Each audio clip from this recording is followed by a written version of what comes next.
I'm Jennifer Carroll from CelebratingEverydayLife.com, and today I'm going to show you how to make this easy floral DIY paper teacup. This is such a sweet and unique gift to make for Valentine's Day or Mother's Day or a special birthday, as a party favor for a bridal luncheon, a high tea, or other gatherings. And of course, it makes pretty and unique decor for your home too. And the good news is, these are super simple to make because I've done the hard work for you designing the pattern. And all you have to do now is download them, cut them out, and glue them. And it comes together so easily you can make one or a dozen in no time without feeling overwhelmed. Here's how to make this easy floral DIY teacup. Now, the pattern to make this DIY paper teacup is available for free to subscribers of my email newsletter. And when you subscribe to my weekly newsletter, you also get access to my free resource library, which has this pattern and many others for you to make lots of creative projects. Now, there are two ways to cut out your pattern. Number one is to use a Cricut or other paper cutting machine to cut out the pieces of the cup. Now, I've used my Cricut Maker machine to cut mine out. The second method is for you to download the PDF and cut the pieces for the cup out with scissors. Now, I've included both the PNG files and the PDF in my free resource library at CelebratingEverydayLife.com for you to pick the method that's best for you.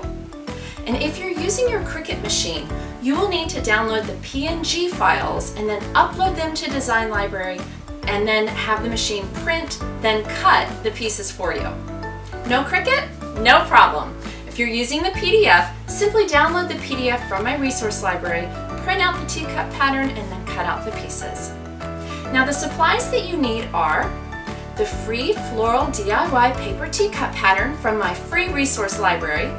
You'll need either a Cricut or other type of paper cutting machine or a pair of scissors. And if you're using a Cricut or other device, you'll also need to use Design Space or other software. You'll need a scoring tool and the standard cutting blade for your Cricut.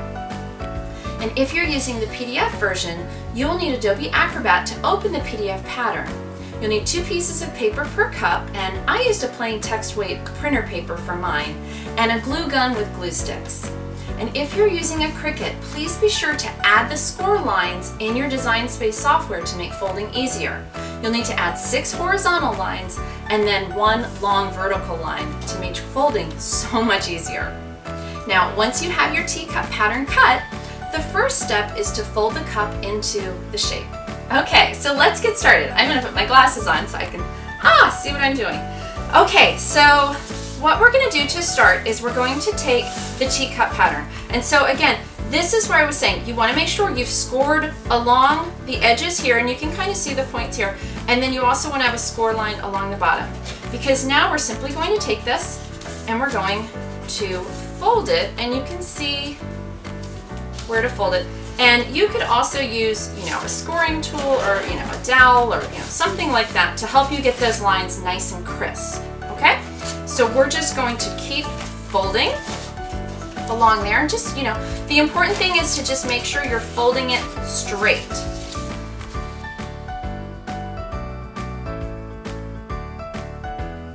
So now we have our lines in place.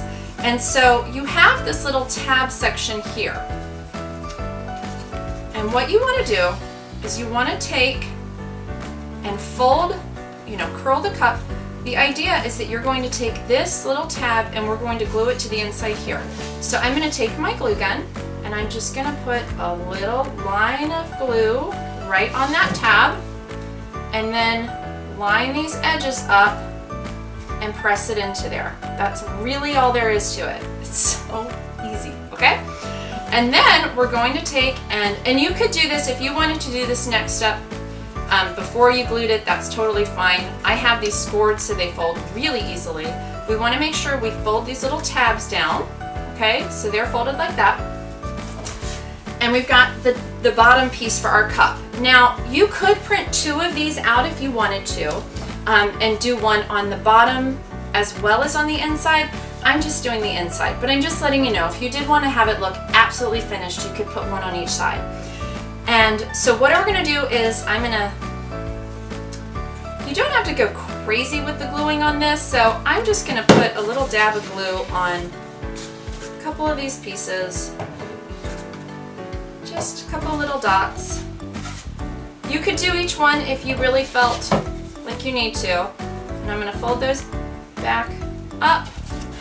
We're gonna just take this and drop this piece right inside, and you can use your dowel if you need to. Get it in there and just press it down. And there you go. Ta-da! All right, so our cup shape has come together. So now we're going to take this little piece, and this is for our handle. And because you can see here on this one, I wanted the handle to have a little bit of shape to it. And so we're going to get that by curling one piece out and one piece in. So let me show you what I mean. We're gonna take, this is gonna be my bottom, and I'm just going to wrap it around. You could use a pencil or a pen. I'm using a dowel here. This is my little DIY quilling tool. And I'm just going to curl this around like that. And you'll see that's just gonna give me a nice little shape. So that's gonna be, as you can see here, that's gonna be for the bottom part, okay? But then I want this kind of little S shape, I guess. And so for that, if I went out, I wouldn't get that. So we're gonna go in on this one. So let me set that over here. We're gonna take this and we're going to roll the other way. Okay, so you can see now we've got that. And if you need it a little bit tighter, I think I might want this, you can roll down a little bit more if you need to. Okay, perfect. So now we're going to take, and I'm going to put I want to pick where I want to put this handle, and I want to kind of put it where the seam was. So found my spot on my cup, and I'm going to take a piece, little dab of glue, and I'm going to put this on the side right here. Okay, little dab of glue right there. And I'm just going to pick my placement and boop, pop it right on there. Just hold it for a second. You know, that's the beauty of a glue gun. It's going to come together really quickly for you. And then I'm going to pick where I want this on the bottom. And you can kind of lay this down if you want to. And same thing, I'm going to put my glue. I want you to see this. I'm going to put my glue because I'm going to want this to attach there. Do you see? Hopefully I'm not in the camera. Hopefully you can see. I want it to attach right there. So at that bend mark is where I'm going to put my glue dot. So a little bit of glue. And then just make sure you're lined up there. Our little saucer is already cut out for us. And I've created this really sweet scallop shape for you. And again, you guys, that's why I love using my Cricut machine to make these, because I can get really intricate cuts and shapes like scallop edges that I'm not trying to hand cut myself. But you can hand cut it. And there you go. I also added for you within the pattern, there is a little tag file. So you could, like I've done here, just add a little piece of ribbon. And you could type, you could just handwrite on there for you, for mom, for Susie, for whatever, to make this so sweet. Ta-da! Wasn't that easy? You could fill these with candies, truffles, tea bags, or other delicious homemade goodies. It's so memorable and unique, and it's really so easy to make. Simply repeat these steps to make as many as you wish, and before you know it, you'll have an entire paper tea set. Is there a craft, decorating DIY, entertaining tip, or something else that you'd like to learn more about? Please leave a comment and let me know. I love hearing from you so that I can make more videos and tutorials that help you. Thank you so much for watching, and please give this video a thumbs up and share it with your friends. And I hope you'll be sure to subscribe to get even more ideas and tips for celebrating everyday life and handcrafting a life you love. Happy celebrating!